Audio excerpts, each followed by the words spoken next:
today's video, we're going to be going over how to restore your original Game Boy bumper buttons to like factory condition. While this is the best way that we've discovered to clean the buttons, it also involves some nasty chemicals that can and will do harm if they aren't treated correctly.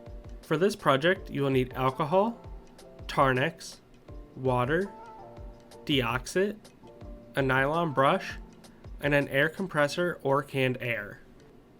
We will be using TarnX in order to remove the oxidation and built-up carbon from the console. TarnX is a powerful tarnish remover.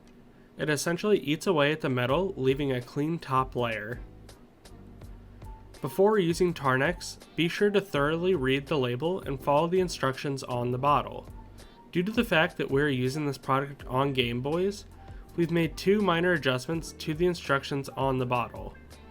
We mixed our TarnX with water in a 50-50 ratio, and we also do not leave it on for the full 2 minutes that the bottle says you can.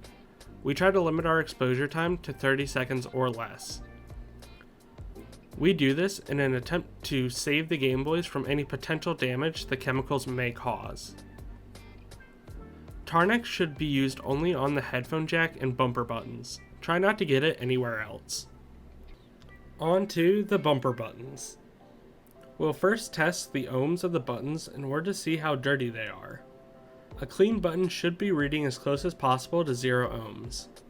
Meanwhile, ours were reading roughly 500 ohms on the one button and 250 ohms on the other, meaning that it's time for our buttons to be cleaned. We are first going to take out the rubber portion of the button so that the chemicals can get into the button easier.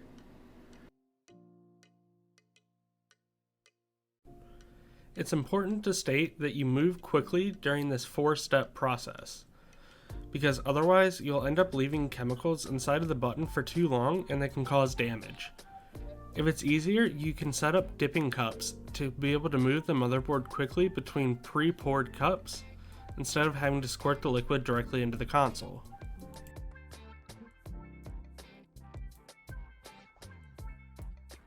While we've got the rubber portions of the buttons out, we should soak them in alcohol and then blast them with air to clean them.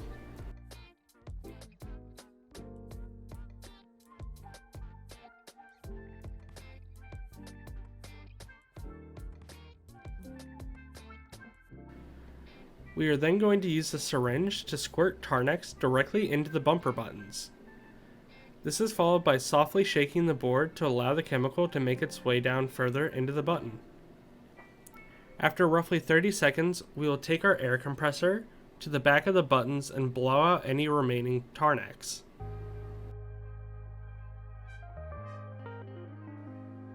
We would like to reiterate that you should follow the instructions on the TarnX bottle. This means that we will need to carefully pour cold water over only the areas of the board that we use TarnX on, those being the audio jack and the bumper buttons. You then need something to make sure that the board is dry. We don't want the rest of the board to get wet, so we personally use air compressors to make sure that both the audio jack and bumper buttons are completely dry before continuing on. If you don't have an air compressor, you may have to use something like a hot air gun or a hair dryer to dry your buttons. This will work, just be careful not to damage your board or the buttons with the heat. Next up is water. It follows the same process as TarnX. It'll get poured into the buttons, shaken, and then blown out.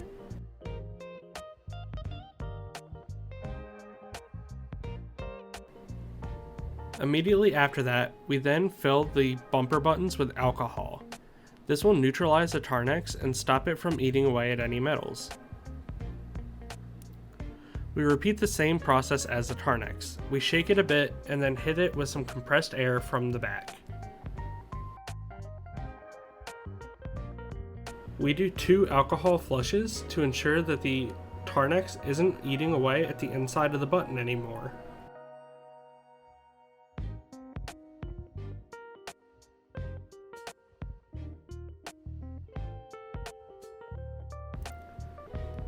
The final step is to spray just a bit of DeoxIT into the bumper buttons, and then once again hitting it with air from the back. DeoxIT will act as a final coating to help protect your buttons. All that's left now is to put the rubber portions of the buttons back in and test the ohms.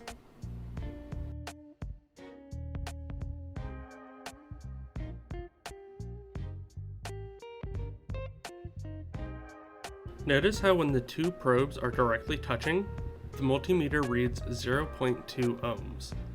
We will subtract this from whatever value we get when we test the buttons. As you can see, it's a big difference from our initial reading. We were originally at around 500 ohms on the one button and 250 on the other. Now they're both down to next to 0 ohms.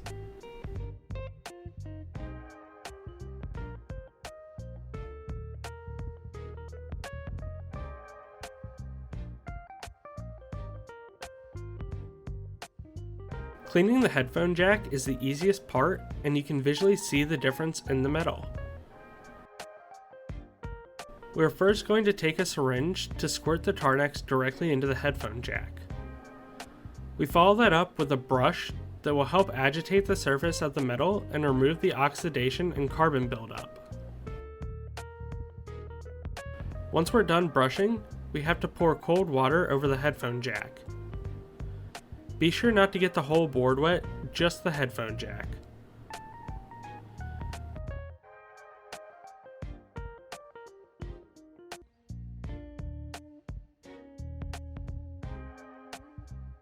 We then hit the jack with air from our air compressor to make sure that it's completely dry.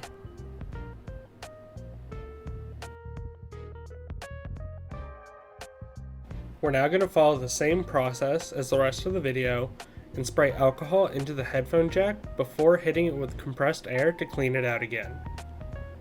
However, since we're in the same area, we should also hit the volume slider with alcohol and slide it up and down. Doing this will help clean the slider at the same time as we clean the headphone port.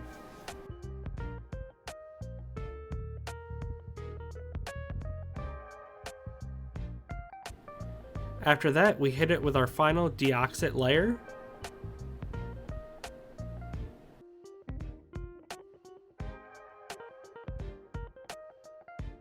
And after we're done blowing that out, you can notice a difference in the color of the metal. That's just how simple it is to clean your headphone jack. And our last tip, make sure you let your console completely dry before powering it on. And that's it. We hope you enjoyed. If you'd like to see more content like this, please be sure to subscribe and check out our wiki in the description.